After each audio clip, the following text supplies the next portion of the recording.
Las pensiones tienen como finalidad básica sustituir el salario que se deja de percibir al alcanzar la edad de jubilación y dejar de trabajar. La finalidad, por tanto, es garantizar a los pensionistas una renta suficiente y mantener su poder de compra durante el tiempo en que se es pensionista.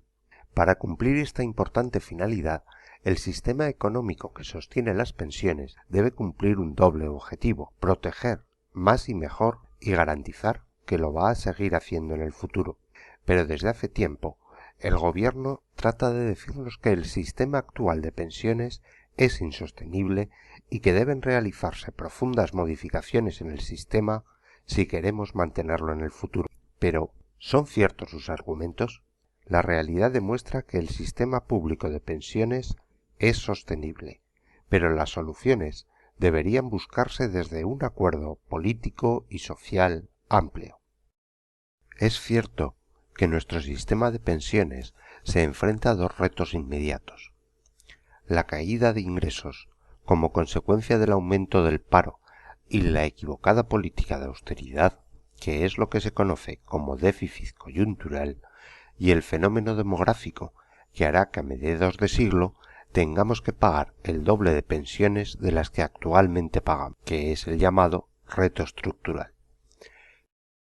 Pero, ¿las medidas del gobierno son las adecuadas? ¿Debemos cambiar todo el sistema por un problema temporal coyuntural?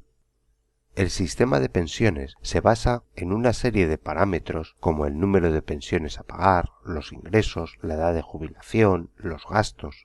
El factor de sostenibilidad es un mecanismo que entrelaza todos los parámetros y cuando uno de ellos puede poner en riesgo el sistema, actúa sobre el resto para corregir la deficiencia. En España, el gobierno sostiene que el elemento que activa el factor es el incremento de la esperanza de vida y el único parámetro que decide ajustar es la reducción del nivel de protección, pagando menos por la pensión. Esta propuesta únicamente actúa sobre el gasto, reduciendo el nivel de protección, y olvida deliberadamente cualquier actuación sobre los ingresos. ¿Y cómo pagará menos por cada pensión? Aplicando un factor corrector por la esperanza de vida y pagando menos cada año por la revalorización de la pensión. El factor de sostenibilidad propuesto por el gobierno consiste en el cálculo de un índice, una cifra, que basada en la evolución de la esperanza de vida a los 67 años se multiplique por la cuantía de la pensión. A más esperanza de vida, menor será el índice, y si el índice es menor de 1, la cuantía de la pensión será menor. Es decir, si la esperanza de vida ha aumentado, nuestra cuantía de la pensión será menor. Pero además, el gobierno quiere modificar a partir del año que viene el sistema de cálculo de revalorización de las pensiones, el tanto por ciento en el que se aumenta cada año nuestra pensión para mantener el poder adquisitivo, y sustituirá la actual fórmula de revalorización de las pensiones, que toma como referencia la evolución de la inflación real, por una fórmula diferente, en la que se tienen en cuenta además otros elementos relacionados con la situación de gastos e ingresos del sistema, todo ello tomando como referencia los valores del año en curso y los correspondientes a los 5 años anteriores y las previsiones para los 5 años posteriores. El incremento mínimo sería del 0,25% y el máximo del IPC más el 0,25%. Con esta fórmula, muchos años se perderá poder adquisitivo que nunca podrá ser recuperado.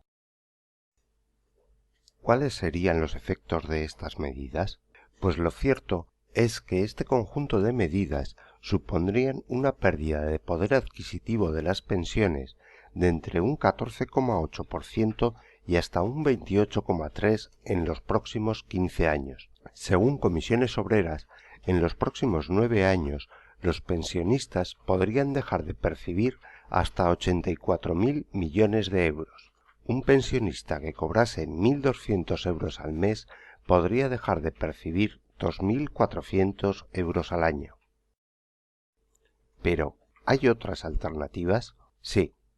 Existe la posibilidad de actuar sobre los ingresos, cuya opción ha sido desechada por el gobierno. Comisiones Obreras propone diferentes medidas de incremento de ingresos con un doble objetivo: En el corto y medio plazo, ayudar a resolver las consecuencias derivadas de la destrucción de empleo, y a medio y largo plazo, contribuir a mejorar la financiación del sistema de seguridad social de modo que se garantice su sostenibilidad. ¿Cuáles son estas alternativas? Incremento temporal de los tipos de cotización por contingencias comunes en 2 puntos, mediante un esfuerzo compartido entre las empresas, los trabajadores con empleo y el Estado. Incremento de la base máxima de cotización. Aproximar la base media de cotización del régimen de autónomos con la del régimen general. Asunción del Estado de los gastos de personal de la Administración de Seguridad Social. Convertir los programas de reducciones a la contratación en programas de bonificación.